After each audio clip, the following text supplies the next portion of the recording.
Hey everybody, welcome back to my channel. I'm Jessie Nealand and we are talking about the outsider body image avatar today in a series. I've already done 2 common characteristics. You can check out the links below to those videos. And today we're going to be talking about the 3rd common characteristic of the outsider, which is that they are terrified of humiliation.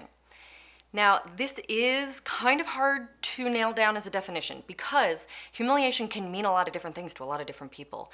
But I think when we all imagine being embarrassed, there is a very visceral sense of that feeling in our bodies, and the outsider tends to be super sensitive to that feeling. They may actually have cultivated like a heightened sensitivity to this particular emotion or sensation, either due to real experiences of humiliation or embarrassment that were like, formative and horrible in their past, or because there's just a lot of cultural tropes out there about like, many 90s movies where someone was like asked out by the popular guy as a dare, and he wasn't really into her, and at the end he revealed it was like a whole prank and everybody laughed about it. It's like this public humiliation high school fantasy that we were sort of fed in the 90s really commonly. A lot of times I think my outsider clients will feel viscerally terrified of that happening. Like it lives in their bones, this fear that they're going to be caught unaware of something that will kick them in the ass on the other side, that they'll be happy with themselves, they'll feel confident, they'll say yes to someone who asks them out, and then they get humiliated because it was all a bet or a dare or a prank or whatever it is. And this is something that they are so constantly aware of a lot of times that their body image stuff gets really tied up in it. I've had clients who legitimately told me they would rather feel bad about their bodies 24/7 for the rest of their lives than be humiliated for their bodies once. Like the feeling of it is so unbearable to them that they would rather hate themselves than get caught unaware and have someone else humiliate them for something that they didn't see coming about how they looked, or really about anything, but specifically about how they looked.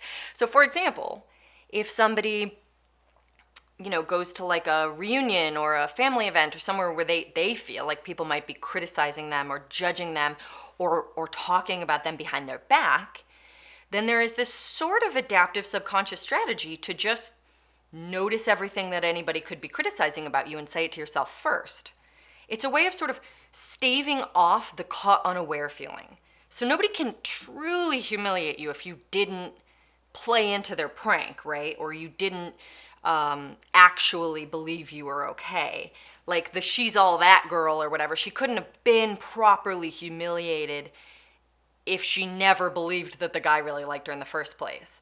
And so there's something that happens among my outsider clients around body image where it's like they hate their bodies, they criticize their own bodies, they tear their bodies apart so that when, or if, I guess, other people do the same, especially if it's like behind their back, they already know. I even had a girl that I worked with, a teenager, who specifically said she wanted to have the dignity. If somebody like came up to her and said, "You're fat and ugly and disgusting," she wanted to have the dignity of responding, "I know." And that's like so telling about this pattern, right? She didn't want to say, "Wow, you're a horrible jerk. Like, what makes you think you have the right to say this to me?" No. She wanted to reclaim her dignity by not letting the humiliator have the satisfaction of humiliating her. She wanted to strip that hypothetical abusive jerk of their power by saying, "I already know that."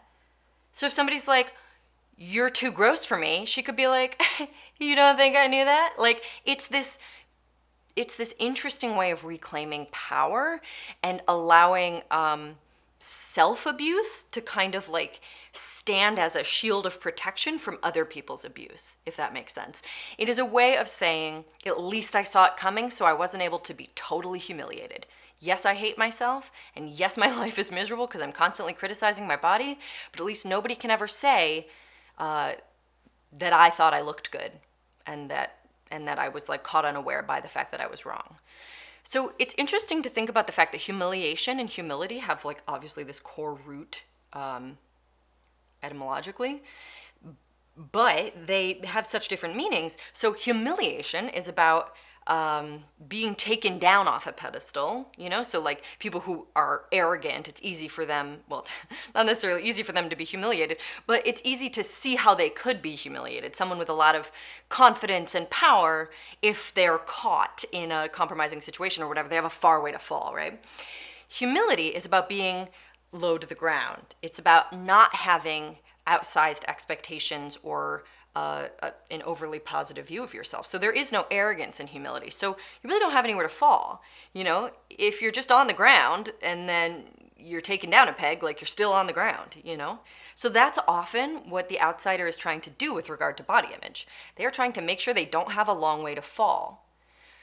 If they liked themselves, if they loved themselves, if they thought they looked great, if they loved their body, if they felt confident, they can see how that puts them in a position where if/when somebody wants to take them down a peg, they have a long fall, which would be really hurtful. Like humiliation would be painful in a way that it isn't if you already saw it coming. You're like, I don't even think I'm worth anything. So tell me I'm worthless and you and I agree. There's nowhere to fall. So it is this really protective mechanism to have low self-worth, to have negative body image, if you are terrified of humiliation. And it should be said that the more you avoid humiliation in this way, the scarier it becomes because it takes on more of an inappropriate amount of power in your mind. So also you just never get to deal with the sort of task of bouncing back from it. Like humiliation sucks. It's an unpleasant feeling, just like rejection, but it's survivable. And once you've gone through it a multiple amount of times and you've built up resilience in that space and you know all of the tools and you trust yourself to handle it, it no longer becomes something that like is held over you constantly that you have to avoid because it's so scary and dangerous. Instead, it's like, well, I hope that doesn't happen, but I'm going to live my life.